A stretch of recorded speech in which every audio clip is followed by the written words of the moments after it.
Okay, thank you. ಎಲ್ಲ MLAಗಳು ಕೂಡ ಸಚಿವರಾಗಲಿಕ್ಕೆ ಅರ್ಹರಿದ್ದಾರೆ. ಹೇಳಾಯ್ತಾರ ಅವರು. ಆದರೆ 15% ಮಾತ್ರ ಮಾಡಬೇಕು. ಹಾಗಾಗಿ ಎಲ್ಲರೂ ಮಾಡೋಕ್ಕಾಗಲ್ಲ. ಎಲ್ಲ ಅರ್ಹತೆ ಇದ್ದರೂ ಕೂಡ ಮಾಡೋಕ್ಕಾಗಲ್ಲ ಕೆಲವರಿಗೆ.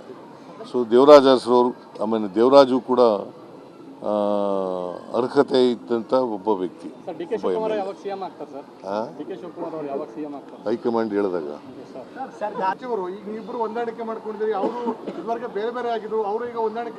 ಬೇರೆ ಬೇರೆ ಆಗಿಲ್ಲ. ಯಾರು ನೋಡ್ರಿ, ಒಂದು ಹೇಳಪ್ಪ, ಇಲ್ಲಿ ಯಾರು ಬೇರೆನೂ ಇರಲಿಲ್ಲ, ಏನಿಲ್ಲ. ನೀವು ಬೇರೆ ಮಾಡ್ತಾ ಇದ್ದೀರಾ. ಅಲ್ಲ sir, ಮಾತಾಡಿದ್ರಲ್ಲ sir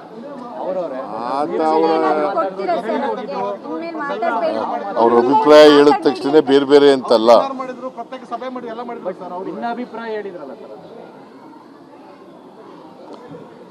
All our MLAs are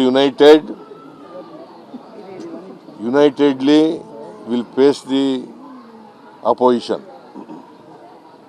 thank you. Sir, ಈಗ ಬಿಜೆಪಿ ನಾಯಕರುಗಳು ಜೆಡಿಎಸ್ ನಾಯಕರುಗಳು ಸದನದಲ್ಲಿ ನಿಮ್ಮ ವಿರುದ್ಧ ಪ್ರತಿಭಟನೆಗಳನ್ನ ಮಾಡ್ತಾರಂತೆ ಸರ್. ಅವ್ರು ಮಾಡಲಿ, ಏನು ವಿಚಾರ ಇದೆ? ಖಾಲಿ ಟ್ರಂಕ್.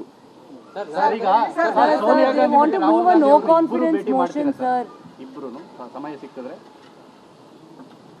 ಅವ್ರು ಕರಿಬೇಕು ನಮ್ಮ. ಯಾವಾಗಲೂ ಇರ್ತದೆ, ಯಾವಾಗಲೂ. There were no differences. Myself and D.K. Shivakumar, we were united. We unitedly run the government. In the future also, we will run the government unitedly.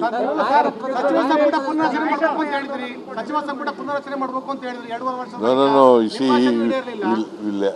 see, High Command has to take a decision on this.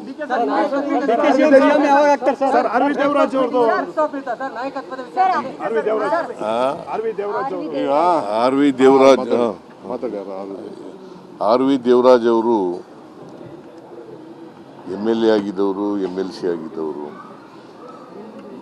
ಅವರು ನಿಧನ ಆಗಿರ್ತಕ್ಕಂಥದ್ದು ಬಹಳ ದುಃಖದ ವಿಚಾರ.